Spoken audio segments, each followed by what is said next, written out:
Entonces, muy buenas noches a todos. Bienvenidos a una noche más de neurofisiología, la cual pues va a ser presentada por dos estudiantes de séptimo semestre de la Universidad Antonio Nariño. Va a ser presentada por Jack Santiago Aparo Lemus y Sabrina Weber Garcés. Entonces, bienvenidos chicos, adelante. Bueno, muy buenas noches. Em, la charla de hoy va enfocada en neurofisiología, como ya comentó nuestro compañero Juan David. Entonces, empecemos hablando un poquito de neurotransmisores y neuromoduladores. Primero, tenemos que entender un concepto que es cuando existe cuando nos referimos a algo como neuroactivo. Ese neuroactivo hace referencia a cualquier sustancia liberada por una neurona que influye sobre otra célula. Puede ser otra neurona, puede ser un músculo, puede ser una glándula, entre otras cosas. Entonces, ¿qué puede ser neuroactivo? Pueden ser neuroactivos los neurotransmisores o los neuromoduladores. Los neurotransmisores son moléculas liberadas desde las terminales presinápticas que actúan en la hendidura sináptica sobre receptores postsinápticos, pues para producir una señal rápida y específica. Mientras que los neuromoduladores son sustancias químicas que lo que hacen es como modificar la eficiencia de la transmisión sináptica, alterando pues la excitabilidad o la liberación de neurotransmisores con acciones más lentas y difusas. Entonces, mientras el tiempo de acción de los neurotransmisores es muy rápido, se puede dar en milisegundos, los tiempos de acción de los neuromoduladores van a ser más lentos, de segundos a minutos. Sin embargo, el efecto del neurotransmisor puede ser breve o transitorio, mientras que del neuromodulador puede ser prolongado y sostenido. Los neurotransmisores pueden estar regulados por la apertura o cierre directo de canales iónicos, por ejemplo, receptores inotrópicos, entre otros, que vamos a hablar más adelante. Mientras que los neuromoduladores suelen funcionar a través de la activación de receptores acoplados a proteína G.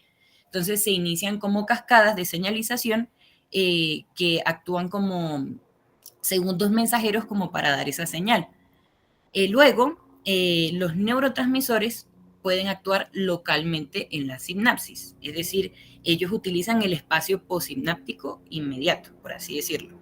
Mientras que los neuromoduladores pueden difundirse y afectar neuronas vecinas o redes enteras. De hecho, podemos ver en la imagen que está aquí que existen diversos sistemas de neuronas que están conectadas, pero de manera muy difusa. ¿Y cómo hacen para comunicarse? Pues a través de estos transmisores, o mejor dicho, de estos neuromoduladores. Entonces, importante que pues esa misma difusión les permite afectar redes enteras que incluso pueden ser un poco más distantes entre sí. Ejemplos de neurotransmisores, hay varios. Tenemos el glutamato, GABA, la acetilcolina, muy importante. Y ejemplos de neuromoduladores o péptidos colocalizados, perdón, están también diversos. Entre ellos, pues, por ejemplo, si hablamos de glutamato, podríamos referirnos a la sustancia P. Si hablamos de si el neurotransmisor, me explico mejor, si el neurotransmisor es la serotonina, por ejemplo, podríamos decir que uno de sus neuromoduladores podría ser eh, la encefalina. Mientras que si hablamos del neurotransmisor GABA, uno de sus neuromoduladores podría ser la somatostatina y así sucesivamente. Ahí les dejé una tabla para que puedan observar. Importante. Ahora hablaremos de la síntesis de estos neurotransmisores. Vamos a hablar de la síntesis de ambos, pero iniciaremos por aquí. Entonces, ¿cómo inicia esa síntesis? Va a depender de el neurotransmisor en específico que vamos a hablar. Entonces, por ejemplo, si hablamos del glutamato, podemos decir que el origen realmente va a ser una glutamina que es sintetizada en astrocitos a partir del glutamato, pues por una enzima que se llama glutamina sintetasa. Ahí hay un ciclo en específico, pero pues que no vamos a abordar porque es demasiado extenso y no nos da el tiempo para la charla. Luego va a existir como un transporte al terminal neuronal, es decir, esa glutamina va a salir del astrocito y va a ser captada por una neurona. Eso va a ser a través de un transportador de aminoácidos en específico. Luego se va a hacer una conversión en el terminal presináptico donde va a haber una glutaminasa que va a convertir la glutamina en glutamato. Importante que esa glutaminasa está asociada a mitocondrias en la neurona, entonces enfermedades que afecten esta sección, pues va a orientarnos a un diferente tipo de patología. Entonces, eso lo vamos a dejar allí para más adelante. Luego, cuando ya tenemos el glutamato, ese glutamato puede ser regulado, por así decirlo, porque no siempre se va a estar allí sintetizando, por la disponibilidad de la glutamina del astrocito, que fue de donde vino, y además también por la actividad del ciclo que hemos mencionado. Luego vamos a tener, por ejemplo, el GABA. El GABA va a utilizar el glutamato del que estábamos hablando y va a utilizar una enzima que se llama glutamato descarboxilasa para convertirlo en GABA, que es lo que podemos ver aquí. Luego, importantísimo que esa glutamato descarboxilasa necesita algo que se llama un piroxidal fosfato o vitamina B6, por ejemplo. Eso también nos va a ayudar, por ejemplo, si el paciente es un paciente que tiene convulsiones y así. Entonces, puede deberse a la deficiencia de este cofactor, porque estos dos vendrían siendo cofactores de esa glutamato descarboxilasa. Importante que ¿dónde ocurre esto? Pues ocurre en el citosol terminal. Y importante también que esa glutamato descarboxilasa va a tener muchas isoformas en ese citosol que se asocian a las vesículas, que vamos a hablar un poquito más adelante de cómo se va a asociar en la parte de almacenamiento. Entonces, conclusión, ¿cómo vamos a regularlo? Entonces, vamos a regular la síntesis de GABA a través de la regulación de la actividad de la glutamato descarboxilasa. Entonces, por ejemplo, si no tenemos piroxidal fosfato, que es el cofactor, entonces no vamos a poder realizar esta reacción química. Y, por supuesto, también va a depender del suministro de glutamato que nos otorgue el ciclo. Con la acetilcolina también es diferente. La colina va a ser captada por el terminal mediante un transportador que se llama de alta afinidad. Entonces, este transportador de alta afinidad va a ser dependiente de sodio. Luego, lo que va a pasar es que simultáneamente va a estar sucediendo otra cosita, que es que se va a estar produciendo el acetil-CoA en las mitocondrias por un metabolismo oxidativo que en este caso pues no ahondaremos por cuestión de tiempo. Luego va a haber una enzima que se llama la colina acetiltransferasa, que ella lo que va a hacer es que va a catalizar una reacción entre la colina y la acetil-CoA para que se convierta en acetilcolina, que va a estar en el citosol.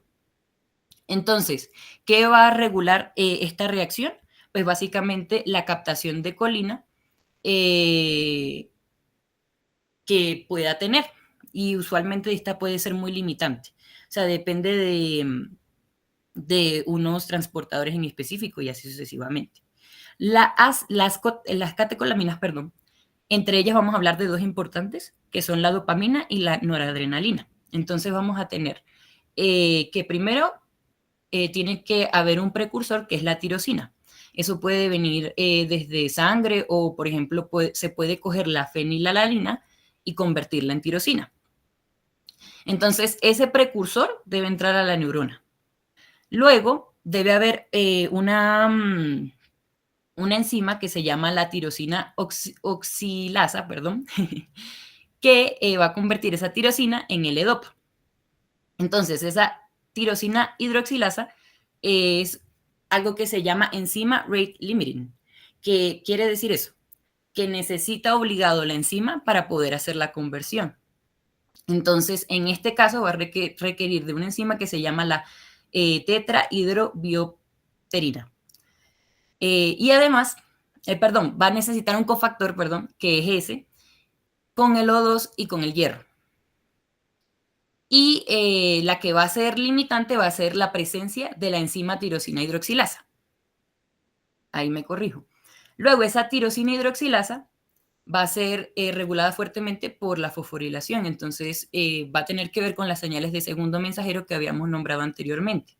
Y además, por retroalimentación. Es decir, si ya hay muchas catecolaminas, entonces ella va a pensar que esas ya existen y pues no va a continuar con el ciclo, por así decirlo. Luego va a existir una enzima que se llama la descarboxilasa L-amino aromática, ácido aromática, o ácido descarboxilasa L-aromática.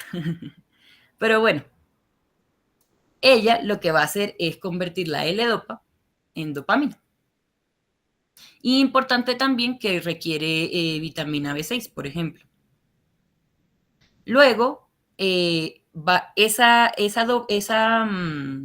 dopamina se va a utilizar, justo como hicimos con el glutamato para la GABA, se va a utilizar para producir la noradrenalina. Entonces vamos a tener una enzima que se llama la dopamina beta hidroxilasa que va a convertir a la dopamina en noradrenalina. Y importante que los cofactores en este caso son el ascorbato y otros, pero ese es el más importante. Y que también está asociado al sistema secretorio. Entonces, usualmente se suele localizar en la parte luminal del mismo. Bueno, eso por esa parte. Entonces, ¿cuáles van a ser los puntos de control? Primero, la tirosina hidroxilasa, que ya dijimos que es el primer pasito. Y segundo, si esta tirosina hidroxilasa tiene sus cofactores o tiene fosforilación, entre otras cosas.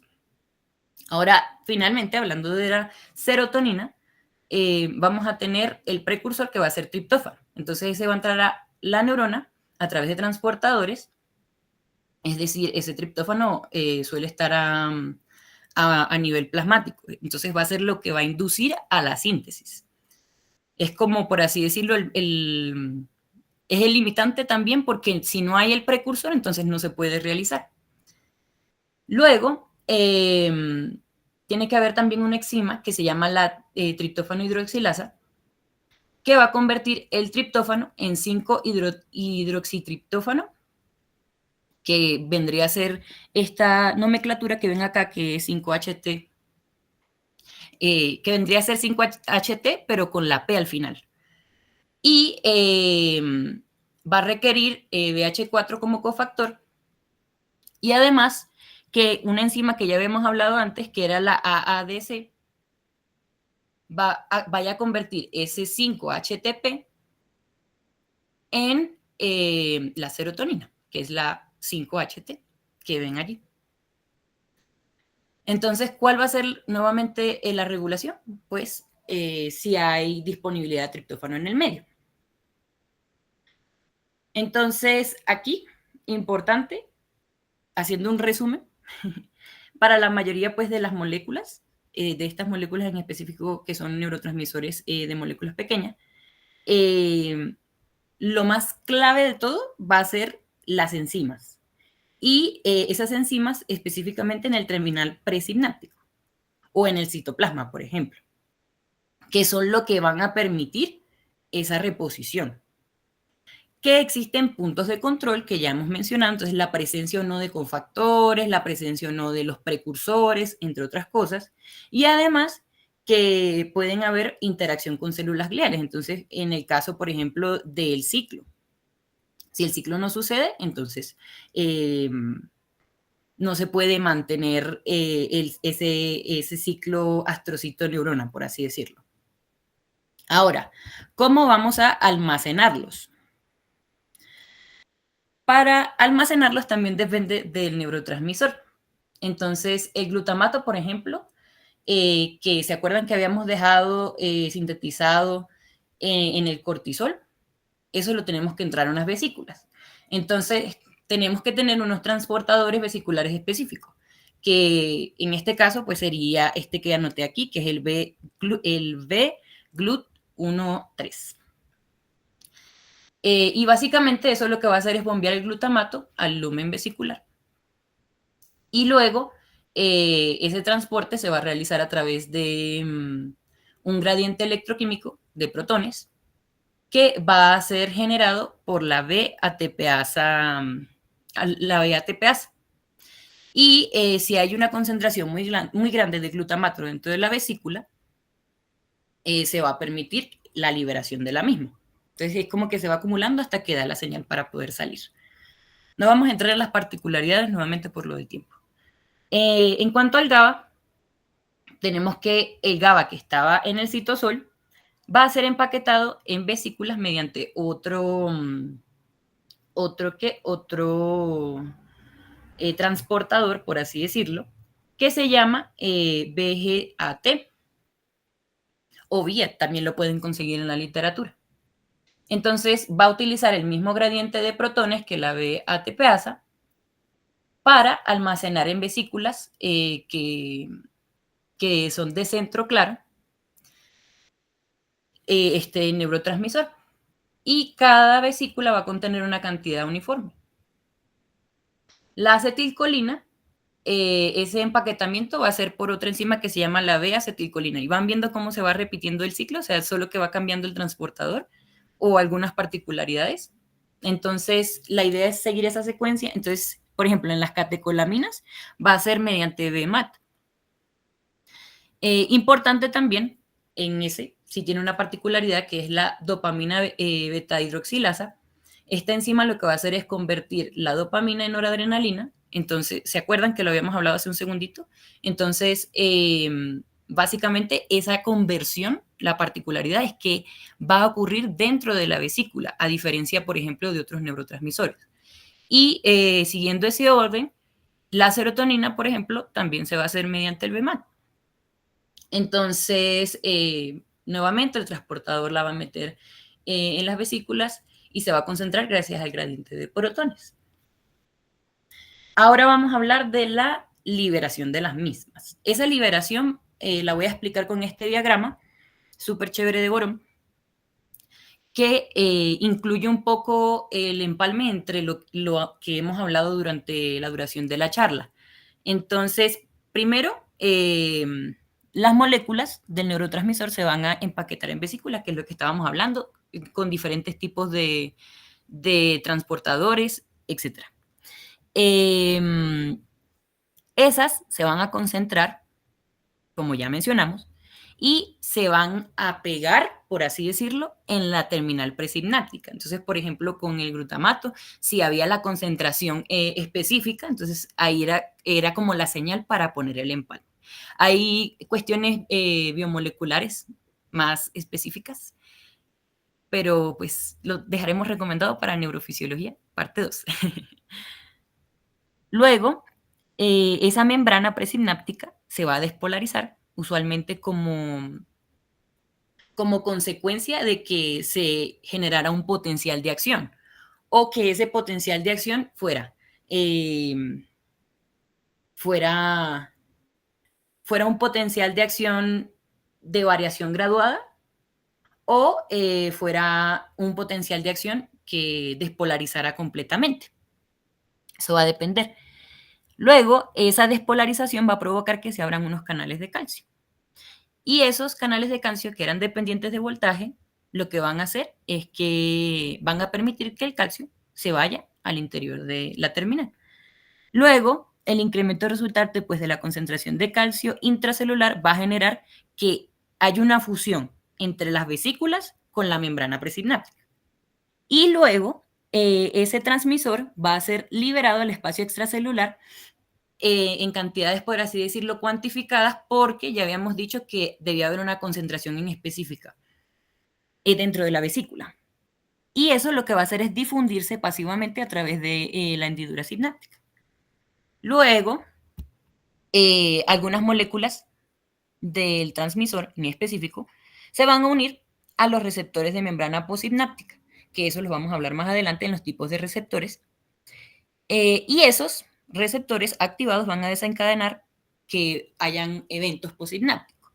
Entonces, por ejemplo, se puede abrir un canal iónico o puede hacer una cascada de señalización acoplada a proteína C, que básicamente es orientada hacia los receptores metotrópicos.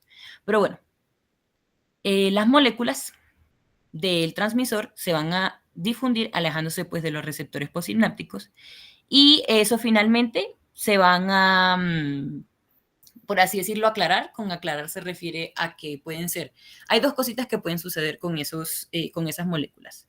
Una, que se reutilicen, o dos, que se degraden. Que eso lo vamos a hablar más adelante. También. Bueno, ahora vamos a hablar de los neuromoduladores o neuropéptidos. En este caso, pues para la síntesis, todo va a iniciar por una transcripción génica regulada. Entonces, por ejemplo, tienen que haber estímulos neuronales entre los que destacan calcio, segundos mensajeros como el AMP cíclico, puede ser una actividad eléctrica, entre otras cosas. Y eso lo que va a hacer es que se activen vías que van a inducir a la transcripción de un gen. Y ese gen va a codificar, por así decirlo, un pre-propéptido. Luego, ese ARN mensajero va a ser obviamente procesado y pues exportado al citoplasma del soma y va a iniciar una transducción gracias a que en el ribosoma pues se va a reconocer una secuencia señal en el extremo N, que aquí más adelante vamos a ver cómo funciona para los diferentes péptidos, que va a estar en el extremo, como decía, en el extremo N del prepropéptido, y se va a ver una señal que va a reconocerlo. Entonces, lo que va a hacer es que, por así decirlo, va a ser como si le dijera, oye, ven, al ribosoma, que es el ribosoma polipéptido que está en el retículo endoplásmico rugoso. Luego, ese prepropéptido se va a sintetizar, como ya dije, pues dentro del retículo endoplasmático rugoso, y este le va a dar como una señal guía para que se meta a la luz del mismo. Y pues ya en la luz, ¿se acuerdan que habíamos hablado de la señal, de la secuencia señal, perdón? Entonces, esa secuencia señal va a quedar como con una colita afuera, por así decirlo, para que se quede allí y se haga las cuentas, por así decirlo, del propéptido. Luego, pues ese propéptido va a sufrir muchísimas cosas, entre ellas pues un plegamiento, la formación de puentes disulfuro, en caso de que aplique, porque es diferente para cada uno de los péptidos. Va a sufrir también, por ejemplo, glicolación en el ligada, entre muchas otras cosas. Pero, también importante, una acotación importante es que las chaperonas van a ayudar al retículo endoplasmático rugoso en este proceso. Pero nuevamente eso forma parte de la parte biomolecular, por así decirlo. Ese propéptido va a ir al aparato de Golgi, como suele suceder, y allí se va a producir el empaquetamiento y la selección, donde además se le van a realizar más modificaciones. Entonces podemos tener convertasas o proteasas como la PC1 o la PC2, por ejemplo, que lo que van a hacer es que escinden en sitios de pares de residuos básicos para generar unos fragmentos peptídicos más pequeñitos. Entonces es como, por así decirlo, que lo corta. Luego, también pueden haber modificaciones post proteolíticas. Entonces, o sea, cuando ya la tenemos listo, por así decirlo. Entonces, podemos tener carboxipeptidasas, perdón, que, como la E, por ejemplo, es un tipo de carboxipeptidasa, que lo que van a hacer es como retirar residuos que quedaron remanentes. Entonces eso nos va a dar un péptido. Luego, por ejemplo, si es un péptido, yo quiero formar un péptido que requiere una amidación C-terminal. Entonces voy a tener enzimas que van a realizar esa amidación en conjunto con cofactores, como ya dijimos, el ascorbato, el oxígeno, por ejemplo, entre otras cosas. Y pueden existir, como esas, millones más de modificaciones. La glicación, la fosforilación, la sulfación, entre muchas otras cosas. Importante también que cuando se hacen esas escisiones y modificaciones, el resultado va a ser el péptido bioactivo maduro que va a estar presente en la vía secretoria del soma y va a estar listo para ser dirigido hacia el aparato secretorio.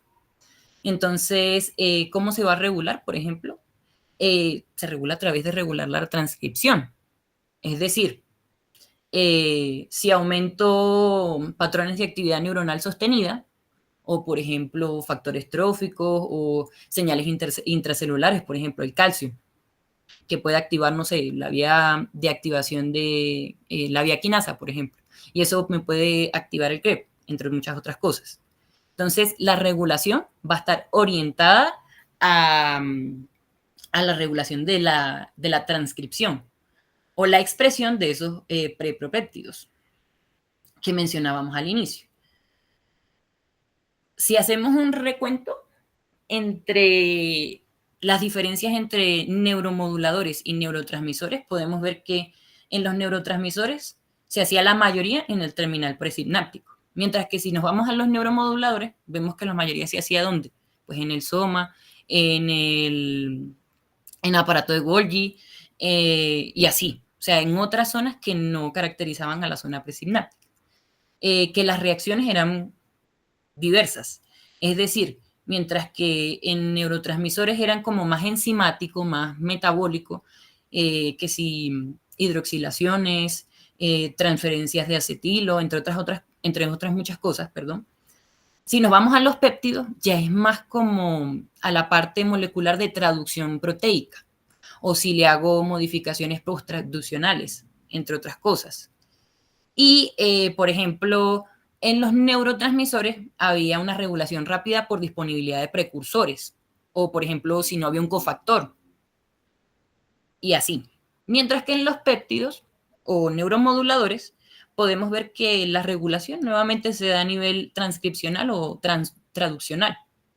Entonces es como si fuera actividad dependiente, o sea, necesita que haya esa actividad para poder iniciarlo.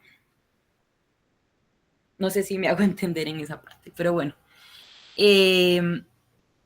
¿Cómo lo almacenamos? Importantísimo. Estos neuropéptidos los vamos a almacenar pues a través del empaquetamiento en Golgi. Entonces esos péptidos que ya fueron procesados, que recuerden que pasaron de ser propéptidos a ser péptidos activos, van a ser, por así decirlo, metidos en vesículas en el aparato de Golgi. Entonces, esas vesículas también van a contener enzimas, por ejemplo. Y se pueden ahí hacer, ¿se acuerdan esas modificaciones post-traduccionales de las que habíamos hablado? Precisamente sería en la vesícula. Ahí es donde van a actuar esas convertasas, esos cofactores, por ejemplo, que van a continuar procesando ese péptido. Y todo eso va a ser hecho mientras, además, se hace el transporte axonal. Luego, esos péptidos pues, que quedaron ahí almacenados en las vesiculitas van a tener una apariencia que se dice que es densa porque tienen una concentración alta de proteínas y péptidos. Y además, esas se van a transportar desde el soma hasta los terminales a lo largo de microtúbulos. Entonces van a usar, por ejemplo, quinesinas. Y como ya dijimos, durante el trayecto pueden seguir sucediendo muchos cortes proteolíticos. Entonces, al final, estas se van a ubicar, por así decirlo, en la periferia de los terminales, pero no van a estar tan cerca, por así decirlo, de la zona activa, como serían, por ejemplo, unas vesículas que sean más pequeñas aún. Y básicamente ¿Qué explica eso? Eso nos explica que como ellas no están tan cerca de la zona activa, pueden necesitar una mayor cantidad de calcio o, por así decirlo, mejor dicho, un aumento más prolongado de ese calcio que sea el que induzca a que se libere, precisamente porque están ubicados más lejos. Entonces, esa liberación, ¿cómo sucede? Aquí hablando. Básicamente tiene que haber una estimulación presináptica que sea repetitiva, lo que ya dijimos. Es decir, si yo le hago un solo potencial de acción, pues no le va a hacer, perdón que utilice el lenguaje coloquial, ni cosquillas. Básicamente necesita trenes de potenciales o que sea una despolarización, pero que sea larga, para que haya una entrada grande de calcio, que era precisamente lo que hablábamos, porque están lejitos. Entonces, esa acumulación de calcio, que es más difusa, eh, va a generar que haya una exocitosis lenta. ¿Cómo? Pues, bueno, varios métodos, por así decirlo, pero la sinaptotamina, perdón, va a participar. Entonces, esa fusión vesicular va a ser súper lentita, que es lo que da la característica a los péptidos, a diferencia de los neurotransmisores, que ya dijimos que eran súper rapiditos, súper rápidos. Eh, esa fusión va a generar que los péptidos liberados no se limiten al espacio sináptico chiquitito, sino que se van a difundir a receptores que estén incluso en espacios que no sean allí, es decir, en espacios extrasinápticos o perisinápticos cercanos, por así decirlo. Y básicamente va a generar que esa acción moduladora de ellos sea mucho más prolongada que la acción que tiene los neurotransmisores. También importante que estas vesículas no son recicladas localmente. O sea, para tú poder restablecer los péptidos, necesitas que el soma vuelva a sintetizar, vuelva a enviar nuevas vesículas y entonces eso puede demorarse horas, días, o sea, es muy tardío. Pero bueno, y como ven en esta imagencita, pues los péptidos tienen diferentes composiciones según los cortes, por así decirlo, y modificaciones que se le van haciendo. Entonces tenemos muchísimos, como la sustancia P, la somatostatina y muchos otros. Ahora hablemos de los receptores. Importantísimo. Vamos a tener dos tipos.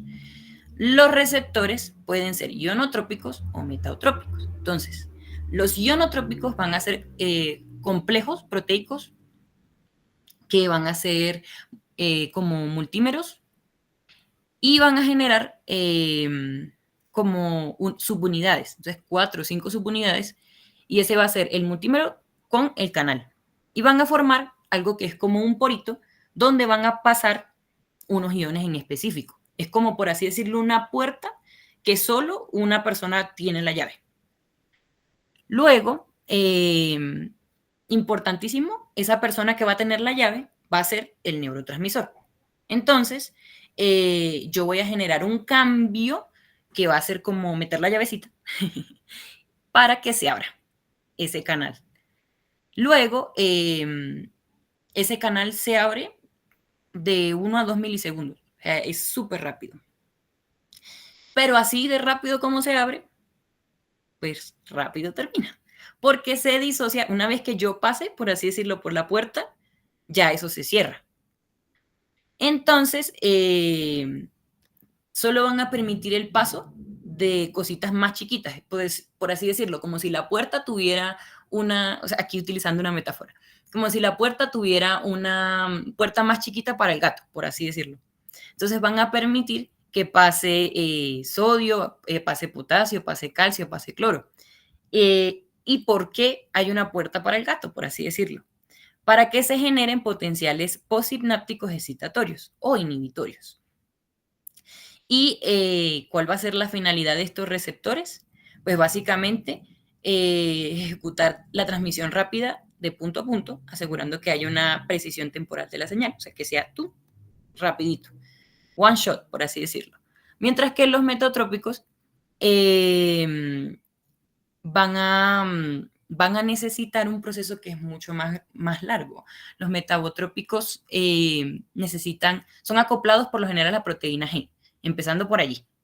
Entonces tienen 7 dominios transmembrana y no van a formar esos canales iónicos de rapidito, sino que necesitan generar cascadas de señalización mucho más extensas para poder llegar a lo mismo. Entonces, ¿qué puede suceder? Que haya una unión del neurotransmisor. Nuevamente se va a generar un cambio, eso puede ser, por así decirlo, semejante a el anterior, pero se va a activar una proteína G que puede ser de diferentes tipos. Tenemos tipo alfa, tipo beta, entre otras cosas. Y eso va a generar una activación o una inhibición de unos segundos mensajeros. Entonces, ¿qué puede ser segundo mensajero? Puede ser AMP cíclico. Ese es el más importante. Pero, como podemos ver aquí, que está dibujadito. También puede ser, ese segundo mensajero puede ser calcio, potasio, puede ser, o sea, hay un montón de cosas que pueden ser segundos mensajeros. Pero, como es un proceso que requiere, por así decirlo, más vías, o sea, más pausas, por así decirlo, no es tan directo, entonces se va a demorar mucho más que lo que se demoraría un ionotrópico. Pero, aunque se demore más, dura más. Porque básicamente puede influir hasta en la expresión génica. O sea, son receptores que están hechos para ser más efectivos, por así decirlo. Se demoran más, pero son más efectivos. Y pueden incluso mandar, por así decirlo, a enzimas, a proteínas reguladoras, a canales iónicos, entre otras cosas. Y ellos van a ajustar la ganancia simpática y la elasticidad. Entonces, por ejemplo, ¿quiénes me van a ayudar en la potenciación a largo plazo? Ellos, los metabotrópicos.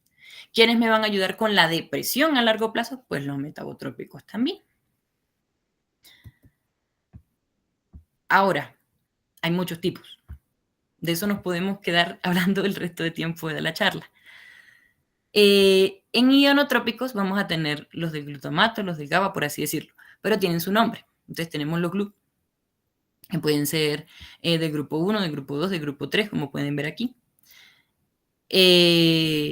Importante, pues los del grupo 1 van a activar a la proteína GQ, van a activar la fosfolipasa, van a aumentar el inositol trifosfato y el diacilglicerol. Eso lo que va a hacer es incrementar calcio intracelular y pues van a activar, a la proteína quinasa C. ¿Y qué va a producir todo eso? Pues excitación neuronal, plasticidad sináptica, aprendizaje.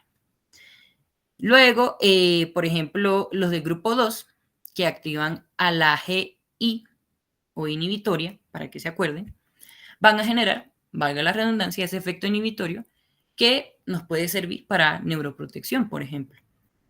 Si nos vamos a las del grupo 3, pues también son parecidas al grupo 2, o sea, activan a la GI. Y lo que hacen es que disminuyen a un segundo mensajero que vendría siendo el AMP cíclico. Entonces, ese del grupo 3, por ejemplo, nos puede servir para la regulación presináptica, para la inhibición de una neurotransmisión, entre otras cosas. Si nos vamos a los del GABA, podemos tener que hay unos que son GABA tipo B. Vamos a hablar un poquito más de GABA cuando hablemos de los metabotrópicos, pero este tipo en específico, que es el que sí califica como ionotrópico, nos va a servir para la inhibición que es lenta y prolongada en el sistema nervioso central.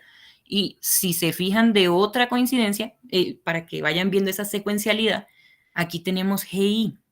Es decir, cada vez que veamos que un receptor activa GI, quiere decir que es inhibitorio. ¿Sí? Y si vemos, acá cuando decían, bueno, activan la proteína GQ, ¿qué producía? Excitación. Entonces, la idea es reconocer ese patrón y aplicarlo para el resto de los receptores ionotrópicos. Entonces, por ejemplo, los muscarínicos, que son de la acetilcolina, tenemos muchos tipos. Los M1, M3 y M5 que activan la GQ. Entonces, ¿qué van a producir?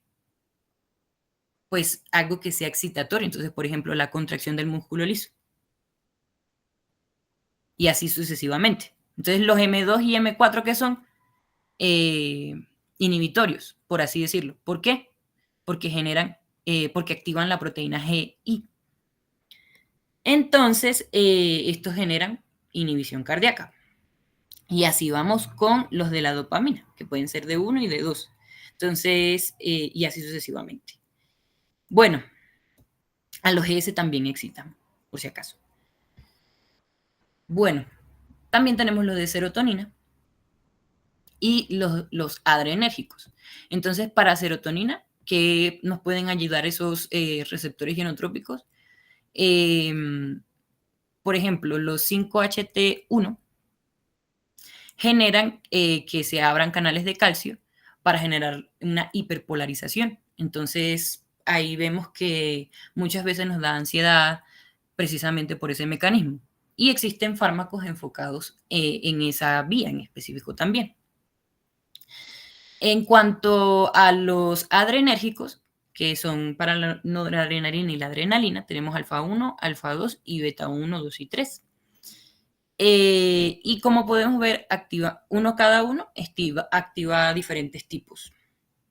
¿Para qué nos va a servir? Por ejemplo, para modular la vasoconstricción, la contracción del músculo liso, la analgesia, la regulación simpática, que mi compañero nos va a hablar un poco más de eso, la broncodilatación. Entonces, enfocarnos en estos tipos de receptores nos va a ayudar mucho para enfocar tratamientos farmacológicos.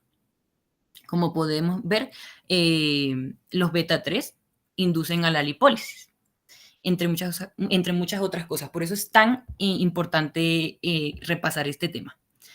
En los metabotrópicos vamos a tener que, por ejemplo, los del glutamato, que van a ayudar, perdón, paso a lo siguiente. Los de la serotonina, que son metabotrópicos, es que se me repitió, disculpe. Pero bueno, por ejemplo, los de la noradrenalina, que son H2, H3 y H4, van a ayudarnos, por ejemplo, con la secreción gástrica, con la inhibición de la liberación de neurotransmisores, entre otras cosas. Perdón, hablé de los, de los metabotrópicos. Bueno, porque si se fijan, todos tenían con segundos mensajeros. Por eso hago la distinción. ¿Cómo hacemos la recaptación y degradación? Pues bueno, va a depender también del neurotransmisor de que hablemos. Entonces, por ejemplo, del glutamato, una vez que lo liberemos, él va a ser captado principalmente por los astrocitos. Hay unos transportadores en específico que se llaman los EAATI, EAAT1 o los EAAT2. Entonces, básicamente lo que va a hacer es reiniciar el ciclo. Dentro del astrocito se va a convertir en glutamina porque hay una enzima que se llama la glutamina sintetasa que media esa acción. Luego, esa glutamina va a ser exportada al espacio extracelular y va a ser recaptada por una neurona presináptica. Entonces, dentro de esa neurona, pues se va a convertir en glutamato por la glutaminasa y así sucesivamente. Se va repitiendo el ciclo, por así decirlo. Importante que esta enzima, este neurotransmisor, perdón, no va a tener una degradación enzimática súper relevante en la hendidura, sino que va a ser más inactivado, por así decirlo. Y esa inactivación va a depender casi por completo pues, de la recaptación astroglial, o sea, que se vuelva a reiniciar ese ciclo, o sea, se convierta, que deje de ser glutamato y pase a ser glutamina. Eso es lo que la inactiva, por así decirlo. Luego tenemos el GABA. Ese GABA va a ser recaptado por neuronas presinápticas. Y además también puede ser por células gliales. Pero lo importante es que va a ser a través de transportadores GAT1 o GAT4. Y esto se va, una parte, a reincorporar a vesículas, porque se lo va, por así decirlo, robar un transportador vesicular, es decir, el que ya habíamos mencionado, que era el VGAT. Y luego, dentro de neuronas y glía, el GABA se va a transformar en succinato semialdehído. Y eso va a ser a través de la acción de una enzima que se llama la GABA transaminasa. Y luego va a entrar al ciclo de Krebs, pues porque tiene un metabolismo energético. Después tenemos la acetilcolina, que la acetilcolina nuevamente no se va a, por así decirlo, recapturar como tal, sino lo que va a pasar es que se va a hidrolizar en la hendidura sináptica y pues lo que se va a recapturar va a ser más bien la colina mediante un transportador que es el CHT1. ¿Se acuerdan que al principio de la charla yo les había dicho algo como de que ella podría ser limitada? Esa limitación de la acetilcolina es por este transportador, el CHT1, perdón. Y básicamente lo que va a hacer es que esa colina se la van a robar para volver a hacer el ciclo. O sea, de que se hace la síntesis y así sucesivamente. ¿Quién la va a hidrolizar? Pues una enzima que se llama la acetilcolina esterasa, es muy conocida. Y pues la va a subdividir en la colina que vamos a utilizar y el acetato. Las catecolaminas, específicamente la dopamina y la noradrenalina, van a tener mecanismos un poquito diferentes. Entonces, la dopamina va a ser captada pues, por un transportador, que es el DAT, en la membrana presináptica y va a volver a almacenarse en sus vesículas, nuevamente utilizando su transportador respectivo. Se va a degradar por la MAO, que lo va a convertir en DOPAC, o por la COM, que la va a convertir en 3-MT. Eso al final lo que va a quedar es ácido homovanílico.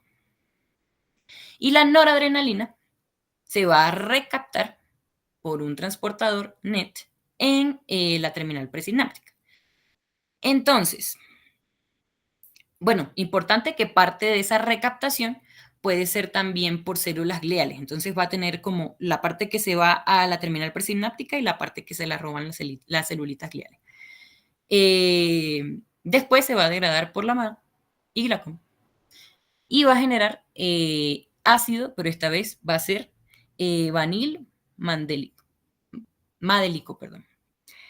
Luego, finalmente tenemos a la serotonina. Esa serotonina va a ser recaptada específicamente por el CERT y va a ser tanto en terminales presinápticos como en plaquetas. Y se va a degradar por la MAO-A y la va a convertir en un ácido 5-hidroxiindolacético. Me disculparán los nombres que son bien complicados. Si hablamos de péptidos, entonces vamos a hablar, por ejemplo, de adenosina y ATP. Entonces la adenosina va a entrar a neuronas y glía por transportadores en específicos que son la ENT y CNT. Luego, por ejemplo, el ATP liberado se va a degradar a adenosina antes de ser recaptado. Para la degradación, importante pues que eso es algo básico, importantísimo para la biología, que el ATP pues se va a degradar a ADP y luego en AMP. Entonces, esa adenosina va a venir pues de la AMP. ¿Y cómo va a realizarse ese proceso de degradación? Pues a través de la ectoATPasa. O bueno, también puede ser a través de la ectoADPasa. Y así sucesivamente. O sea, tienen, según el estadio en el que estemos, pues van a tener su enzima. Y si voy a estar en el estadio donde ya tengo la adenosina, entonces voy a utilizar inosina. Voy a convertirla en inosina, perdón, por la utilización de la adenosina de aminasa, que le dicen ADA. Luego, si tenemos endocannabinoides, por ejemplo, estos no suelen tener transportadores que son clásicos, o sea, que yo pueda decir, bueno, son estos. Entonces, para su recaptación, lo que vamos a hacer es que se van a reingresar por difusión pasiva o van a tener, por así decirlo, se van a robar la puerta de alguien y van a ser ingresados a través de proteínas transportadoras intracelulares. Luego, para su degradación, también va a depender pues del endocannabinoide. Entonces, la anandamida, por ejemplo, se va a ser degradada por la FAH y a su vez también tenemos, por ejemplo, si hablamos de DOAG, se va a ser degradado por la MAGI. También tenemos péptidos opioides endógenos, como por ejemplo hablamos de endorfinas, dinorfinas, entre otras cosas. Y ellos pues no suelen ser recaptados, por así decirlo, sino que una vez que se difunden, ellos se degradan. Y pues para la degradación van a utilizar enzimas extracelulares que van a ser específicas para ello. Entonces, por ejemplo, si utilizo la neprilicina, entonces estoy hablando de que, bueno, voy a degradar la encefalinasa. Perdón, si tengo niprilicina, voy a utilizar la encefalinasa. Y puedo utilizar muchas otras peptidasas, o sea, para poder generar esa degradación y pues fragmentarlo, por así decirlo, en aminoácidos inactivos que puedan volver a entrar eh, a un proceso de, por así llamarlo, reciclaje para la síntesis. Y bueno, ¿qué trastornos podemos tener asociados a este tipo de situaciones? El Parkinson, primero tiene que haber una susceptibilidad genética. Entonces, toca tener, por ejemplo, eh, GBA, entre otras cosas. Y además estar expuesto a factores ambientales que van a, por así decirlo, interrumpir vías sinápticas, lisosomales o que tengan que ver con las mitocondrias. Entonces, el riesgo para que te dé, pues es muy variable, porque pues existe una heterogeneidad fenotípica. Entonces, es raro que se presenten pues estos factores, esa susceptibilidad. Pero cuando sucede, eh, puede haber una cascada de eventos, por así decirlo, que va a iniciar con el desdoblamiento inadecuado, por así decirlo, de la alfa-sinucleína. Entonces van a haber como agregados o cuerpos de Lewy en el sistema nervioso periférico y otros sitios. Y básicamente el paciente va a empezar a tener como prodromos, es decir, va a tener anosmia, va a tener estreñimiento y demás. Luego va a haber como una propagación por redes eh, del prinoide, que es de característica prinoide, perdón. Entonces puede cumplir con lugares donde se va a depositar, que agarra primero, por ejemplo, puede ser del intestino, el vago y luego tronco, y así sucesivamente. O sea, se va a, dependiendo de hacia dónde se vaya, va a generar secuencias de síntomas que van a ser característicos de la zona afectada, por así decirlo. Vamos a tener un fallo de los lisosomas y de las mitocondrias, y eso pues va a generar estrés sináptico. Entonces el paciente va a empezar a tener fatigabilidad, enlentecimiento, se va a sentir como que ya no puede hacer las cosas que hacía antes con la misma velocidad. Y eso va a generar una vulnerabilidad dopaminérgica estriatal, perdón. ¿Y qué va a hacer eso? Como tenemos esa vulnerabilidad, se va a disminuir la cantidad de dopamina en el estriado. Entonces se va a generar como un desbalance de vías de las vías que tenemos directas e indirectas, que son en los ganglios basales. Para eso, pues nos tocaría hacer literalmente otra charla.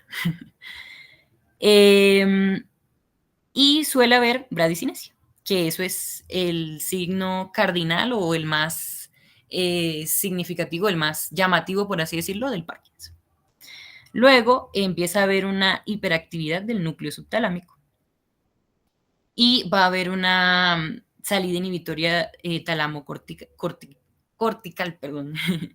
Y eso va a generar que la persona empiece a generar como temblores en reposo, un bloqueo en la marcha, o sea, que empiezan a tener esa marcha característica parkinsoniana de ellos. Luego empieza a haber una afectación extranigral, como por ejemplo en lugares diversos, como por ejemplo en RAFE, en la corteza, entre otras cosas. Y el paciente va a empezar a tener otros síntomas que van a ser relacionados con esa, por así decirlo, migración de la patología. Es decir, va a empezar a tener hipotensión ortostática, por ejemplo, o trastornos del sueño, ansiedad, entre otras cosas. Y una vez que eso se disemina, tiene una diseminación cortical colinérgica, va a haber un deterioro cognitivo que ya es severo, súper severo. Y una vez que ya se llegue a ese punto, pueden incluso empezar a aparecer demencias. Y hablando de demencias, pues nos vamos al Alzheimer. El Alzheimer, hay muchos factores predisponentes, entre ellos pues la edad, eh, una mayor carga de tau en mujeres, por ejemplo, que van a estar en edad avanzada, van a predisponer ese riesgo por edad, ¿sí? O sea, va a ser subsecuente a. Entonces, si ya hay una vulnerabilidad basal, es muy probable que se desenlace depósitos iniciales corticales debido a un desbalance de AB, agua alfabeto. Es decir, va a haber como un nivel subclínico de la enfermedad. Entonces va a generar una respuesta microglial o astroglial que va a ser modulada por pues, la genética. Entonces va a empezar a surgir ese fenotipo clínico porque se van a empezar esos procesos de transcripción que van a generar esos cambios conductuales sutiles. Entonces la tau, que va a estar hiperfosfolirada, se va a propagar por circuitos que sean estén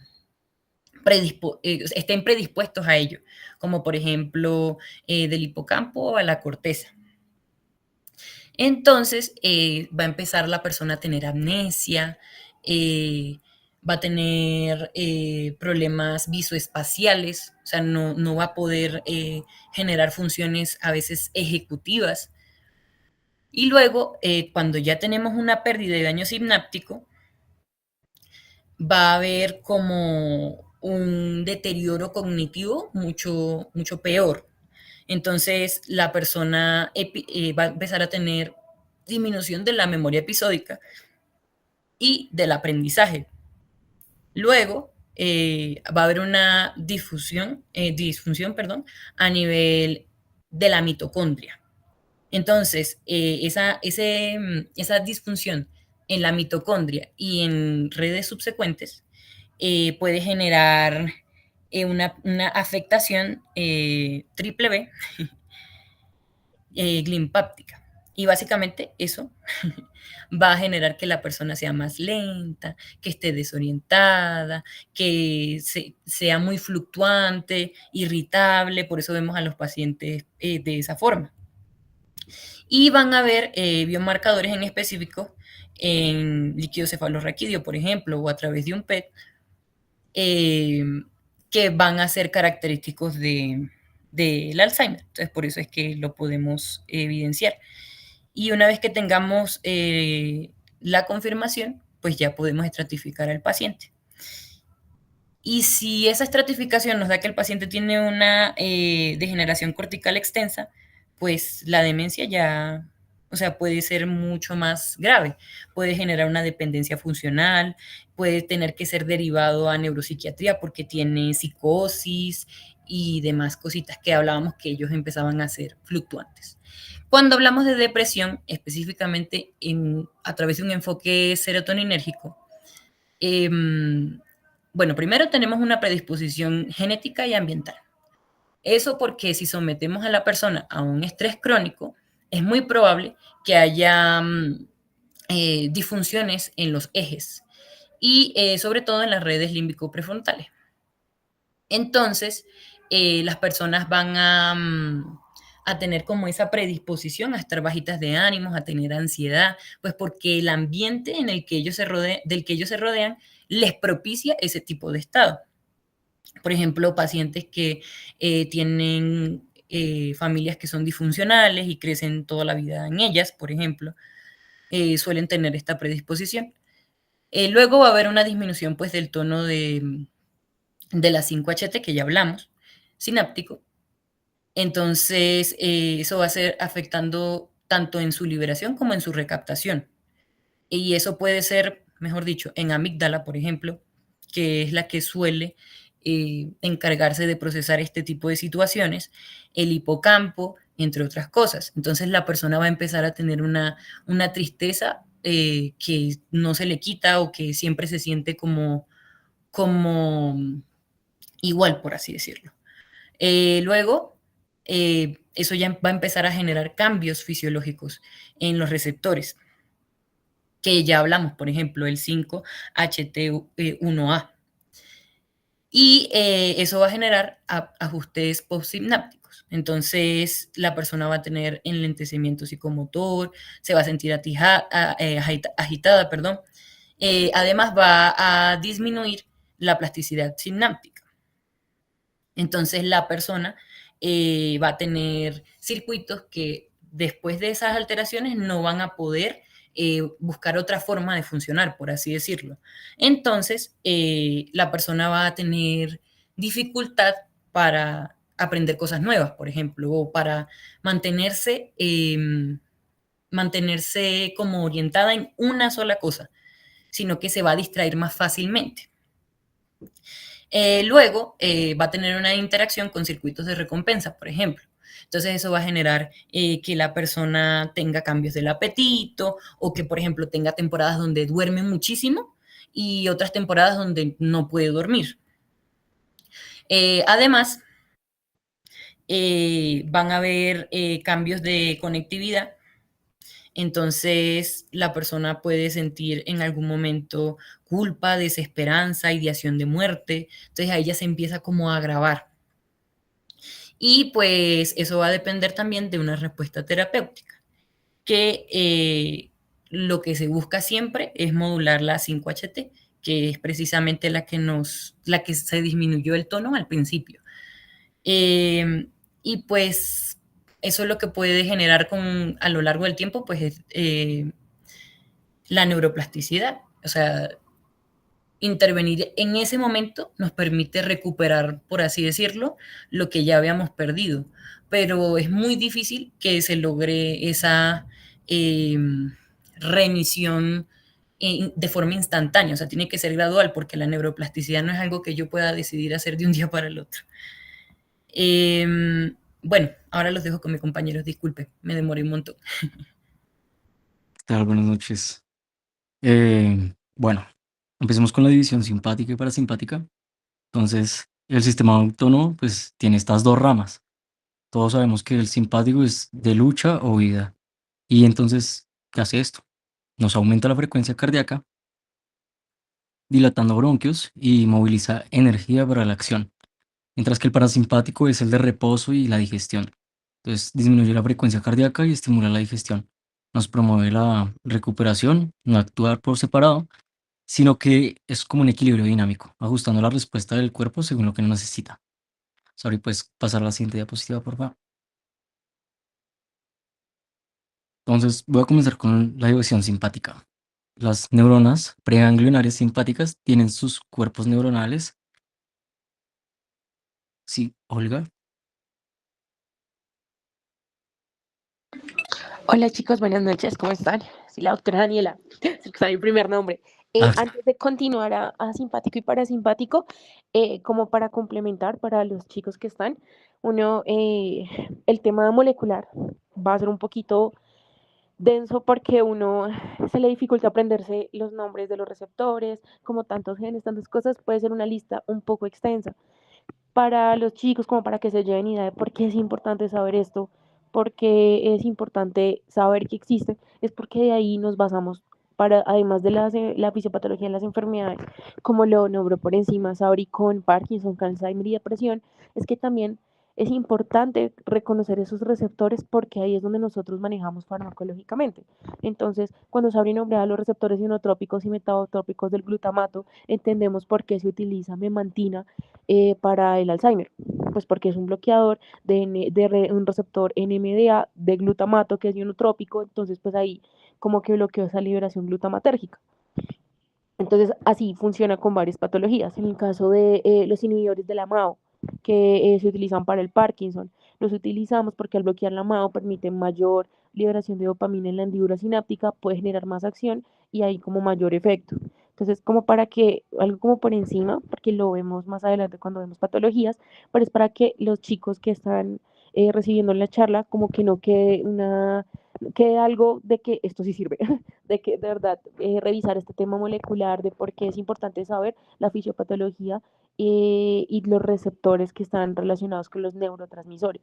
Yo sé que puede parecer un tema denso, pero cuando uno lo relaciona así como, ay, oiga, por eso es que los antidepresivos se utilizan los inhibidores de recaptación de serotonina, porque permite que la serotonina esté más tiempo y lo haga uno más feliz, permite generar una mayor asimilación del tema y como que se acuerden más. Es más como para poder darle un cierre a la charla de Sabri, que estuvo muy, muy buena, pero puede ser un poco densa de asimilar en el momento, y para que los chicos tengan en cuenta de que esto sí lo utilizamos diario en la farmacología con nuestros pacientes. Gracias.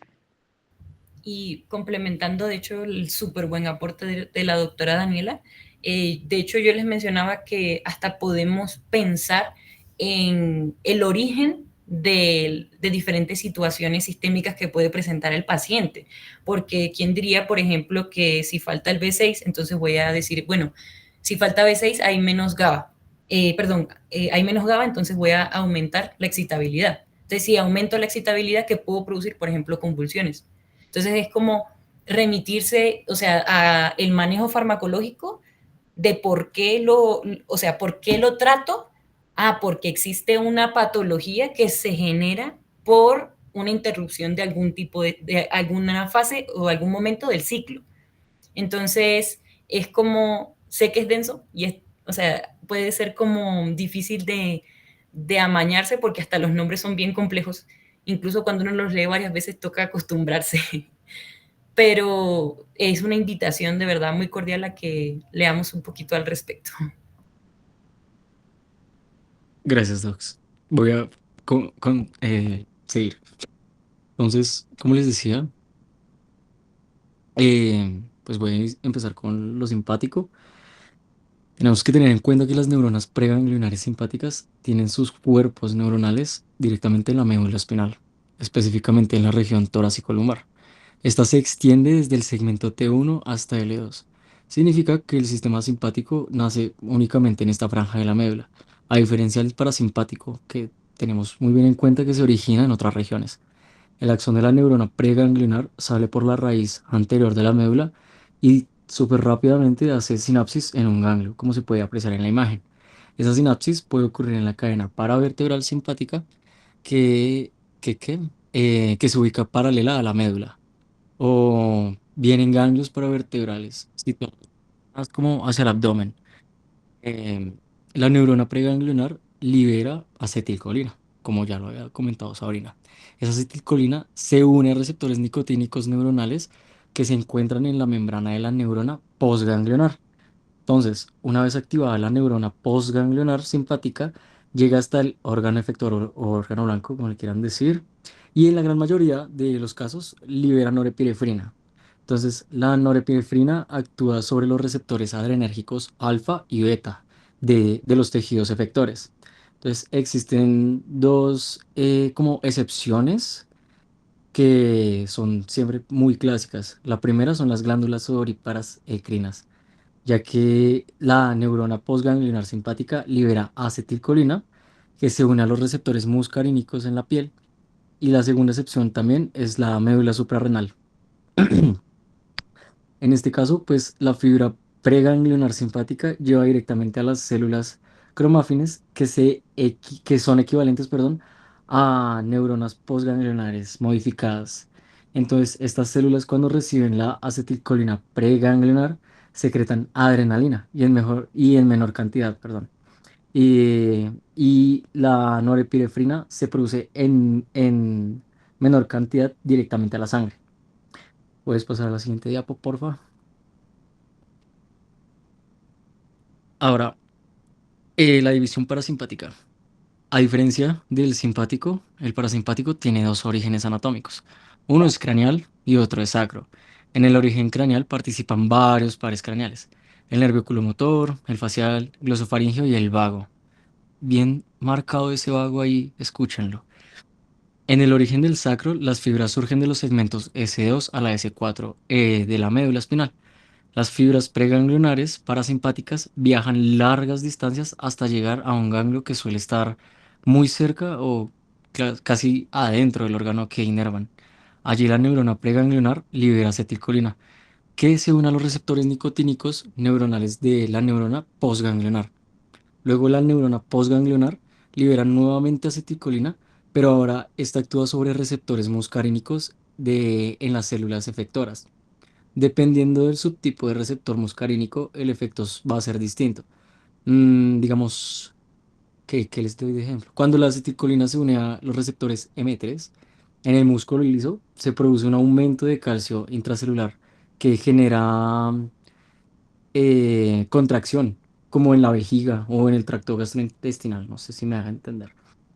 En cambio, cuando la acetilcolina actúa sobre receptores M2, como en el corazón, se disminuye el AMP cíclico y empieza a abrir canales de potasio, lo que hace que se hiperpolarice la célula del marcapaso y reduce la frecuencia cardíaca. Puedes pasar a las siguientes, Abri, por favor. Ahora voy a detallar más la biología de los neurotransmisores más importantes: acetilcolina, norepinefrina, adrenalina, y luego, pues, otros moduladores. Primero, la acetilcolina. La acetilcolina se sintetiza en la terminal nerviosa a partir de colina y acetil-CoA por la enzima colina acelitransferasa. La colina entra a la terminal mediante un transportador específico. Una vez se sintetiza la acetilcolina, se empaca en vesículas sinápticas gracias a un transportador vesicular de acetilcolina. Cuando llega a un potencial de acción, los canales de calcio dependientes de voltaje se abren y el calcio que entra activa el complejo Snare, que provoca la fusión de las vesículas con la membrana. Entonces, la liberación de acetilcolina se da por oxocitosis. Entonces, la acetilcolina, una vez liberada de la hendidura, en la hendidura, perdón, se une a receptores nicotínicos y muscarínicos, según pues la localización. La terminación de la señal se produce mediante la acción de la enzima acetilcolinesterasa, que hidroliza la acetilcolina en colina y acetato. Entonces, la colina libre siempre es recaptada y reutilizada. Después seguimos con la norepinefrina y adrenalina. La norepinefrina se sintetiza en neuronas postganglionares simpáticas a partir de la dopamina, y dentro de la médula suprarrenal se sintetiza adrenalina a partir de la norepinefrina mediante la enzima fenitanolamina N y N-metiltransferasa, cuya expresión es favorecida por el cortisol adrenal. La liberación se produce por el mismo mecanismo dependiente de calcio y Snare. Después de ser liberada, la norepinefrina puede unirse a receptores adrenérgicos alfa o beta en la membrana de la célula efectora. La norepinefrina es retirada principalmente por recaptación a la terminal presináptica mediante un transportador que se denomina NET. Una vez recaptada, puede ser nuevamente almacenada o degradada por monoaminoxidasa o por catecol o metiltransferasa. La adrenalina liberada por la médula suprarrenal entra en la circulación y llega por vía sanguínea a los órganos donde se unen receptores adrenérgicos en las células diana. Además de cotransmisores, las terminales simpáticas frecuentemente liberan mucho ATP junto a norepinefrina. El ATP actúa sobre receptores purinérgicos de P2X en la célula efectora y produce respuestas rápidas, breves porque abre canales iónicos permeables a cationes. Entonces también se libera mucho neuropéptido y que actúa de forma más lenta y prolongada potenciando la vasoconstricción sostenida. En el sistema entérico y parasimpático se liberan péptidos como el péptido intestinal vasoactivo y el óxido nítrico, perdón, que es producido por el óxido nítrico sintasa, que provoca relajación del músculo liso al activar el guanilato ciclasa soluble en la célula muscular y aumenta el GMP cíclico. Puedes pasar a la siguiente, por favor. Bueno, vamos a algo un poco largo, que son los receptores, las estructuras funcionales y pues lo que hace. Entonces, cuando hablamos de los receptores del sistema nervioso autónomo, hay dos grandes familias que tenemos que tener muy en cuenta, que son los colinérgicos, que son que responden a la acetilcolina, y los adrenérgicos, que responden a la norepinefrina y a la epinefrina. Cada uno de estos receptores tiene unas estructuras particulares y activan mecanismos de señalización intracelulares diferentes, lo cual explica sus efectos tan variados en los órganos efectores. Entonces, tenemos receptores colinérgicos. Los colinérgicos se dividen en dos tipos, nicotínicos y muscarínicos. Los nicotínicos son canales, estructuralmente son canales iónicos controlados por ligandos, es decir, por información. Está formado por 5 subunidades que ensamblan un canal central. Cuando la acetilcolina se une a dos sitios específicos del receptor, el canal cambia de conformación y se abre. Entonces, claro, esto permite el paso rapidísimo de iones y principalmente pues la entrada de sodio y la salida de potasio, como ya lo sabemos. La consecuencia es inmediata, pues hay una despolarización de la membrana. Entonces, si esta despolarización alcanza el umbral, se va a generar el potencial de acción, que va a viajar por la neurona postganglionar, desencadenando la liberación del neurotransmisor. En la unión neuromuscular, este mecanismo es el que inicia la contracción muscular.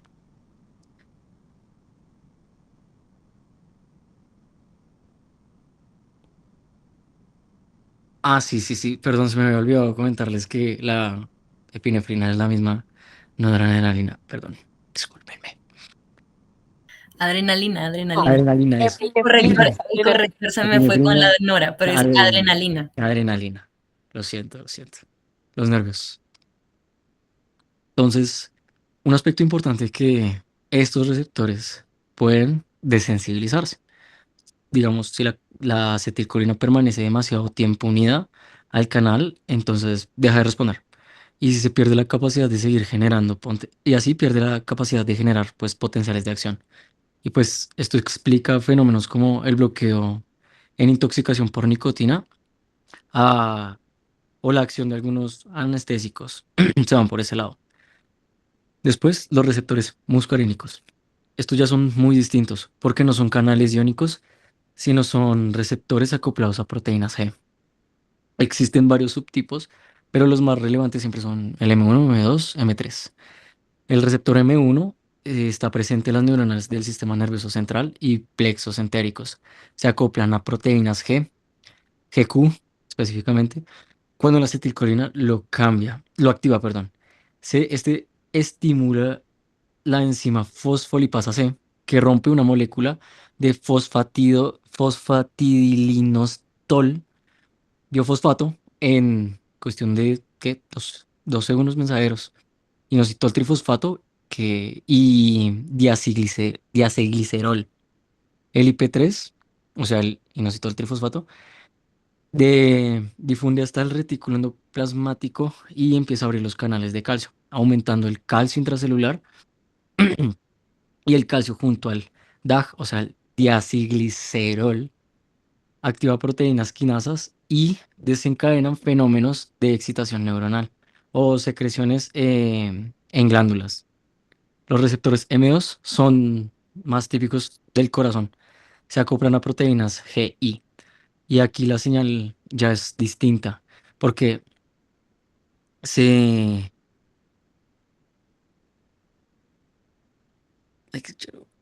Sí, mejor lo leo con el prefijo. Entonces, la señal ya es distinta porque se inhibe la ADN en la tosiclasa y por tanto se disminuyen los niveles de AMP cíclico. Entonces, al bajar el AMP cíclico, se produce la actividad de la proteína quinasa A, lo que empieza a disminuir la fosforilación de los canales de calcio tipo L. Con menos calcio entrando a la célula, la contracción es mucho más débil y la frecuencia cardíaca empieza a disminuir. Además, las unidades beta y gamma de la proteína GI activan canales de potasio, HIRC, en el nodo sinusal. Estos van a hiperpolarizar la célula, haciendo que se dificulte que se empiece a disparar un nuevo potencial de acción. Es el mecanismo clave de la bradicardia, mediante el sistema parasimpático. Y el M3. Receptor M3 es el que se encuentra en el músculo liso y las glándulas. Funciona igual que el M1. O sea, básicamente es mediante proteína GQ y la vía IP3 y el DAG, elevando el calcio intracelular. Entonces en el músculo liso esto empieza a producir contracción. Por ejemplo, la contracción del músculo liso bronquial, intestinal o vesical. Entonces en glándulas estimula mucho la secreción de saliva, jugos gástricos y sudoración. Ahora, los receptores adrenérgicos. Estos se dividen en alfa y beta. Cada uno tiene subtipos. Los receptores alfa son proteínas, están acoplados, perdón, a proteínas G, igual que los muscarínicos M1 y el M3. Cuando la norepinefrina activa un receptor alfa 1, se activa la fosfolipasa C y se produce IP3 y DAG. Esto aumenta el calcio intracelular y el músculo liso vascular, perdón, y en el músculo lisovascular, este calcio empieza a activar la quinasa de la cadena ligera de miosina, lo que empieza a provocar una contracción. Es el mecanismo principal por el cual está la estimulación simpática y produce vasoconstricción y aumenta la presión arterial. Después están los receptores alfa 2. Estos son diferentes porque se acoplan a proteínas GI y la activación de un receptor alfa 2 presináptico inhibe la adenilatoxiclasa, disminuyendo el AMP cíclico y pues lo más relevante es que la disminución de AMP cíclico reduce la entrada de calcio en la terminal nerviosa y con menos calcio hay menos exocitosis de vesículas con norepinefrina. O sea, básicamente el receptor alfa 2 funciona como un mecanismo de retroalimentación negativa porque limita la liberación de más neurotransmisor. Están, vamos con los receptores beta 1. Son los receptores principales del corazón. Están acoplados a proteínas GS. Cuando se activa la GS, estimula la adenatociclasa y empieza a aumentar el AMP cíclico. Se activa la se activa la proteína quinasa A. Esta fosforila los canales de calcio tipo L y las proteínas del retículo también endoplasmático. Como resultado, la entrada de más calcio a la célula y se libera más calcio desde los depósitos intracelulares. El efecto es un aumento de la fuerza de contracción y de la frecuencia cardíaca, lo que pues, se debe llamar efecto ionotrópico o cronotrópico positivo. Ahora receptores beta 2. Estos también son acoplados a proteínas GS y cuando se activan en el músculo liso bronquial elevan el AMP cíclico y la proteína quinasa A. La quinasa fosforilada inhibe la miosina light chain kinase, que es la enzima que normalmente permite la contracción del músculo liso. Al inhibirse esta enzima, la contracción se reduce y se produce relajación del músculo liso, es decir, broncodilatación. El mismo mecanismo se aplica al músculo liso del útero o vascular, donde producen una alta relajación. Y los receptores beta 3 son como menos discutidos, casi no se habla de ellos, pero también son muy importantes porque están en tejido adiposo, acoplados a proteína GS. estimulan la lipólisis de la actividad de la lipasa sensible a hormonas a través del AMP cíclico. Esto contribuye al aumento de disponibilidad energética en los estados de activación simpática. Hay algo que es la desensibilización y regulación de receptores, que es algo que comparten los receptores adrenérgicos y muscarínicos. Y estos dos pueden regularse en función de la intensidad como del estímulo. En el caso, digamos, de los adrenérgicos, una estimulación intensa o repetida empieza a activar enzimas y se empieza a liberar quinasas reguladoras de receptores o GRK que fosforilan al receptor.